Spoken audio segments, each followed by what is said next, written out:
The evening was cold, and the sky was heavy with dark clouds. A young man walked quickly along the narrow road, his thin jacket doing little to protect him from the wind. He was carrying an old folder under his arm. Inside were his certificates, and the resume he had typed on a borrowed computer. Today was important. He had a job interview at a company in the city, and this was his only chance to turn his life around. He had been out of work for months. Each day felt harder than the one before. Some nights he went to bed hungry. Some days he wondered if life would ever get better.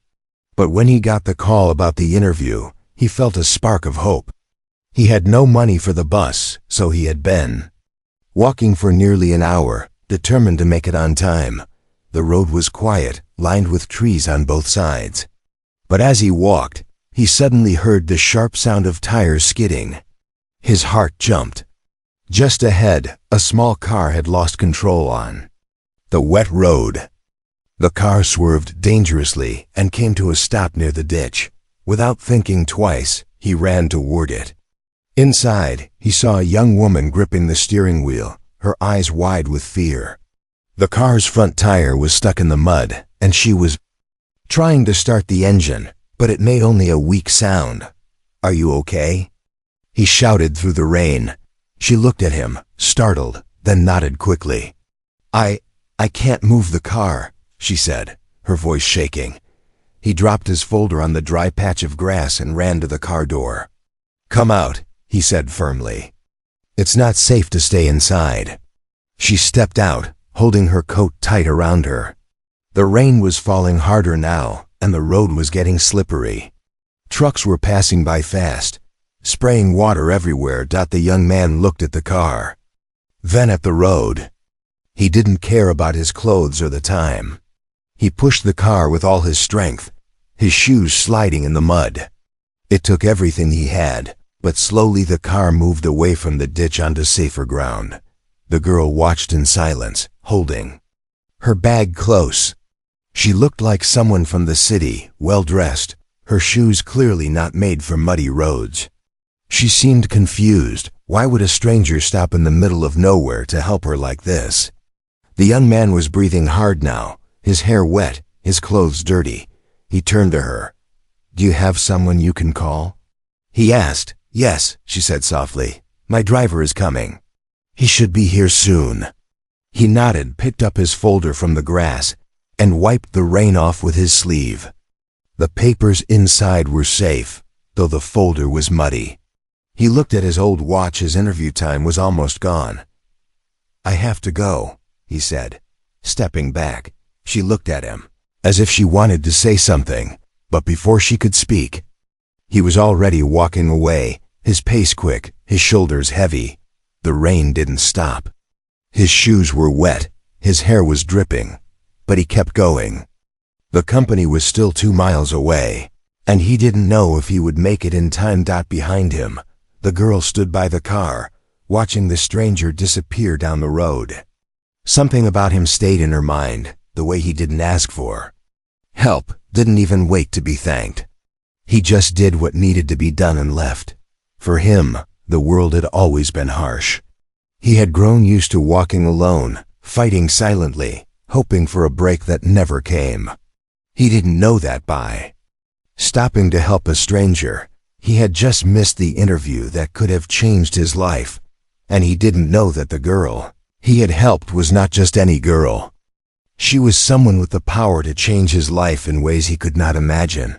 But at that moment, all he could think about was the job interview he was losing with every step, and the rain falling harder with every mile. The rain had slowed, but the clouds were still heavy when the young man finally reached the company building.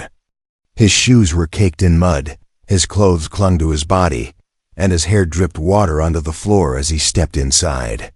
He looked around nervously, clutching his old folder as if it were his last piece of hope. The lobby was empty. The bright lights and clean walls made him feel even smaller, like he didn't belong here. He walked to the reception desk, his voice trembling as he asked about the interview. The lady at the desk looked at him with polite confusion. "The interviews ended an hour ago," she said gently. His heart sank. He had walked all this way, fought through the rain, helped a stranger, and for what? The one chance he had dreamed about for weeks had slipped through his fingers. "Is there any way I can still meet them?" he asked, his voice almost breaking. She shook her head. "I'm sorry. The managers have left. Maybe you can apply." Next time, the words cut deep. He didn't even have bus fare to go home most days. He had been counting on this one opportunity to change everything. And now, because he stopped to help someone, it was gone. He stepped back from the desk, his shoulders heavy. He walked slowly out of the building, the warmth of the lobby giving way to the cold air outside. His folder felt heavier in his hands, now as if it carried all his broken hopes. On the road back, everything felt silent. The cars passed by, the streetlights flickered, but he didn't hear anything clearly. His thoughts were louder than the world around him. Maybe I should have kept walking, he thought bitterly. Maybe I should have ignored her. But deep inside, he knew he couldn't have done that. It wasn't in him to leave someone stranded. What he didn't know was that the girl he had helped earlier was sitting in her warm car a few blocks away, watching him as he walked in the rain. Her driver had arrived shortly after the stranger left, and now she was safe, dry, and on her way home. But something about the man wouldn't leave her mind. She had seen the way his clothes were old, but neat, the way he didn't ask for anything in return, the way he hurried off without even telling her his name. He didn't look like someone with much in life, yet he stopped everything to help a stranger. Who was he, she thought? And why did he look so sad walking away? When her car passed him on the road, she saw him glancing at the company building in the distance. His shoulders slumped like the whole world had turned against him. Something inside her shifted. At home, she couldn't focus on anything else. She sat by the window as the rain tapped softly on the glass. She had a warm home, a successful company, people who answered her calls in seconds. But all she could think about was the man walking alone in the rain with nothing but an old folder in his hands. He didn't know it yet, but she was going to find him. For the young man, the night felt longer than usual. He reached his small rented room on the edge of the city, where the roof leaked when it rained. He placed the wet folder on the table, the papers inside slightly curled from the dampness. He lay down on the thin mattress, staring at the ceiling. Life had a way of crushing him every time he thought things might get better. First, he had lost his father. Then the small shop his family owned had shut down. Now even this interview was gone. He thought about the girl he had helped.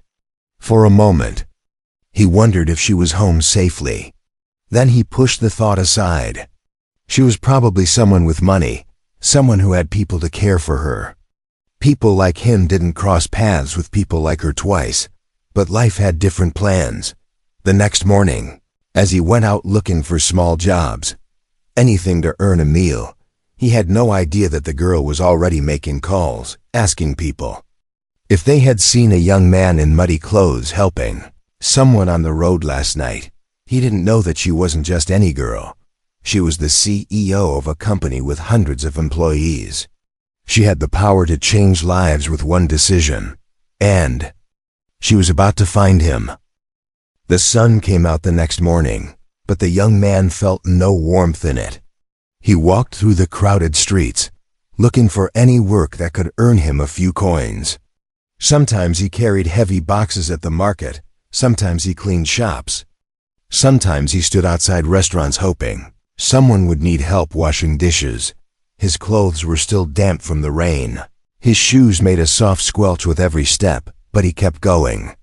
Hunger didn't wait for pride, and neither did unpaid rent. At the same time, across the city, the girl he had helped was sitting in a bright office on the top floor of a tall building. She had changed into a fresh suit, her hair neatly tied. But her mind wasn't on the business papers in front of her. She kept thinking about him, the stranger who pushed her car in the rain, then walked away without saying his name. Who was he? She asked herself again, and why did he look so defeated? She had called her assistant earlier. "I need you to find someone," she had said. "A young man, maybe early 20s. He helped me last night on the South Road when my car broke down. Ask the shops around there. The houses nearby, someone must have seen him." The assistant had looked surprised. "Do you know his name, ma'am?" She shook her head. "No, I only know he had an old folder with him. He was wearing a brown jacket, looked like he was in a hurry, and he was kind." The assistant nodded. He was used to unusual requests, but this one felt different. The CEO wasn't someone who wasted time on strangers. Meanwhile, the young man walked into a small mechanic shop, asking if they needed help lifting tires or cleaning tools. The owner gave him some work for a few hours, and he took it silently, grateful for anything. His thoughts kept drifting back to the interview he had missed. "Maybe I'll try again next month," he told himself, though deep inside, he knew even getting the call once had been a miracle. As he worked, a man from the neighborhood stopped by, asking the shop owner, "Hey, do you know a young guy, thin, wearing a brown jacket? Someone said he helped a woman last night when her car broke down. They're looking for him." The shop owner shrugged. "Lots of people around here help with cars. Could be anyone." But the young man overheard and froze for a moment.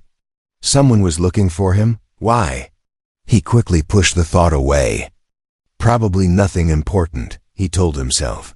But it wasn't nothing. By evening, the CEO's assistant had managed to find someone who knew about the young man. An old tea seller on the corner remembered him clearly. Yes, I saw him push the car in the rain," the tea seller said. "He rents a room near the bus stand. Lives alone, quiet boy, works wherever he can." The assistant took down the address. That night, as the young man returned to his small room, tired and carrying a packet of bread for dinner, someone was waiting outside. A man in a clean suit approached him politely. "Are you the one who helped a lady on the South Road last night?" The man asked. The young man nodded slowly, unsure why anyone cared. "My boss would like to meet you," the man said. "Tomorrow morning, at her office." The young man frowned. "Your boss? Who is she?" The man smiled slightly. "You'll see." Confused, the young man agreed. He had nothing to lose.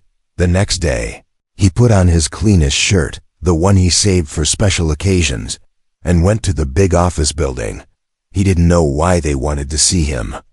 Maybe they needed more details about the car accident? Maybe they were angry about something. His heart pounded as he stepped into the shiny lobby. The receptionist guided him upstairs. When the door to the top floor opened, he froze, sitting behind the large desk in a bright office overlooking the city was the same girl he had helped on the road. She was dressed elegantly, her hair neat, her expression calm but warm. "You?"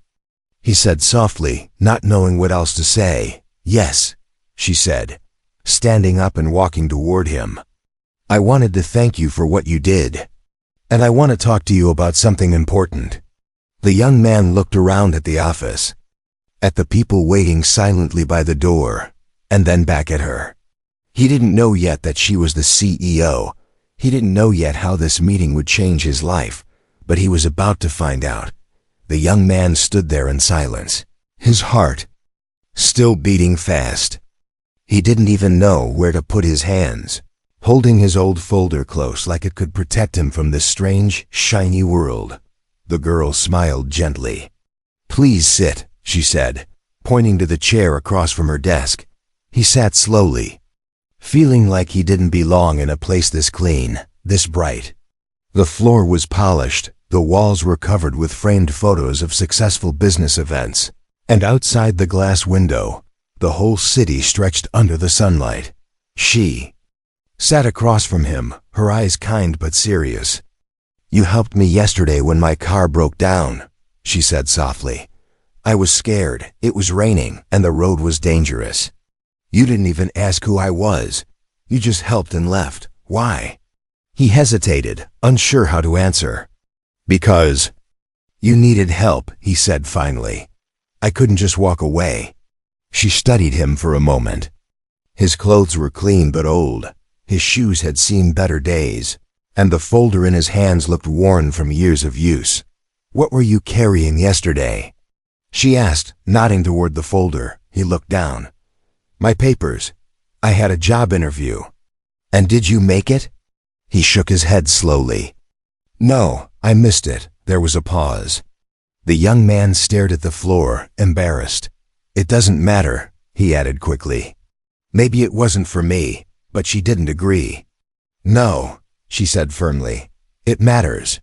You lost that chance because you helped me." He shrugged. "I can always try again, if someone calls me." She leaned back in her chair, watching him carefully. Inside, she felt a strange mix of guilt and admiration. This man had nothing, yet he gave everything, without expecting a single thing in return. Finally, she said, "Do you know who I am?" He looked up, puzzled. "No. I own this company," she said simply. "I'm the CEO." His eyes widened. For a moment, he thought he had heard wrong. The CEO? The person people read about in newspapers? The one who ran the company where he had hoped to work? I didn't know," he said slowly. She smiled slightly. "Of course you didn't. You didn't care who I was. That's why I wanted to find you." He didn't know what to say. He felt out of place, like he had walked into someone else's story by mistake. Then she said the words that left him frozen in his seat. "I want to give you a job. Right here, in my company." He blinked. A job?" "Yes," she said calmly. "You were ready to risk your own future for someone you didn't even know. People like you are rare. I need people like that in my company." The young man gripped the folder tighter. His whole life, doors had stayed shut no matter how hard he knocked. And now, a door was opening, one he hadn't even dared to dream about. "But I don't have experience," he said softly.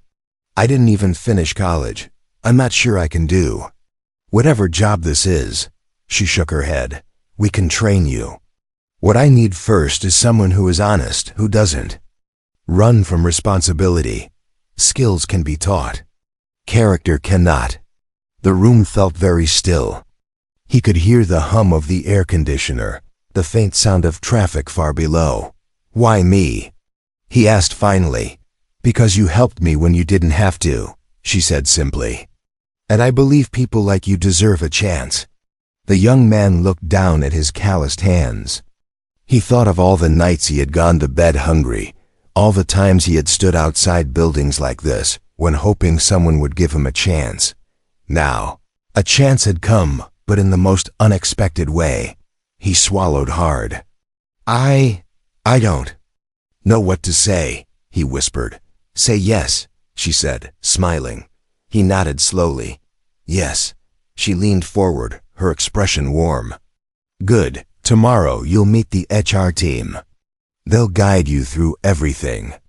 As he stood to leave, she added, "One more thing. Yesterday, you thought helping me cost you your future. But sometimes, life takes something away only to give you something better." He walked out of the office in a daze, his heart pounding. For the first time in years, he felt like the world wasn't against him. Tomorrow, his life would begin again. The next morning felt different. For the first time in years, the young man woke up with a sense of hope. The sun was shining through the small window of his rented room, and the usual weight in his chest felt a little lighter. He put on his cleanest shirt, the same one he had worn for the interview he missed, and carefully folded the sleeves. His shoes were old, but he polished them as best as he could. He stood in front of the cracked mirror on the wall. "Don't mess this up," he whispered to himself. At the big office building, the same receptionist who had told him the interviews were over now greeted him with a warm smile. "They're expecting you," she said, pointing toward the elevator. His heart beat faster as he stepped inside. He felt nervous but also strangely calm, like deep down, he knew this was his moment. On the top floor, the CEO was waiting with 2 HR managers. She smiled when she saw him. "I'm glad you came," she said. He nodded. "Thank you for this chance." The HR managers asked him about his background. He told them honestly about growing up poor, about his father's small shop that had closed when business dried up, about how he had been working odd jobs to survive. One of them asked, "Do you have any office experience?" He shook his head. "No, but I can learn. I can work hard." The CEO listened silently. She could see the nervousness in his eyes, but also the determination. When the managers exchanged uncertain glances, she spoke firmly. "I want him in our training program. Start him tomorrow." The discussion ended there. Her decision was final. When he stepped out of that office, he felt like the ground beneath his feet had changed. Yesterday, he was a man walking in the rain with no future. Today, he was part of a company he had once only dreamed of entering. That evening, he called his mother in the village from a public phone. She answered in her tired but warm voice. "Ma," he said, trying to keep his voice steady, "I got a job." For a moment, there was silence on the line. Then he heard her soft laugh, the kind that carried both relief and joy. "I knew things would change for you," she said. "God sees everything, son. The next weeks were not easy." He started at the very bottom, sorting files, helping with small tasks, learning how things worked. But he showed up early every day, stayed late when needed, asked questions, took notes. People noticed. The CEO saw him sometimes in the hallways, always moving quickly, always focused. Once she stopped him and asked, "How's the work?" He smiled shyly. "It's good. I'm learning a lot." She nodded. "Keep going. I believe in you." Those words stayed with him. Months passed. He moved from small tasks to bigger responsibilities. The managers who had once doubted him now praised his dedication. He didn't talk much about his personal life, but everyone could see how hard he worked. One day, during a company event, the CEO shared his story with the employees, how he had helped her on a rainy night without knowing who she was, how he had missed his interview because of it, and how he was now one of the most promising workers in the company. The whole room applauded. He stood there, feeling his face heat up, not used to so much attention. Later, someone asked him how it felt to have his life change so suddenly. He thought for a moment before answering. "I guess sometimes," he said slowly, "you lose something you wanted, so life can give you something better." The CEO, standing nearby, smiled at his words. She knew he deserved everything he was getting and more. By the end of the year, he had saved enough to rent a better place, send money home to his mother, and even take evening classes to improve his skills. He often thought back to that rainy night, the skidding car, the muddy road, the choice he made to stop and help. He realized now that life had tested him in that moment. And because he chose kindness over convenience, his world had changed forever. Sometimes, when new employees joined, he would tell them softly, "Work hard. Life sees effort." And sometimes, help someone even if you get nothing back. You never know what door it might open. And every time he passed the CEO in the hallway, they exchanged a smile that carried a silent memory. The night when a poor young man helped a stranger on the road and unknowingly saved not just her, but himself too.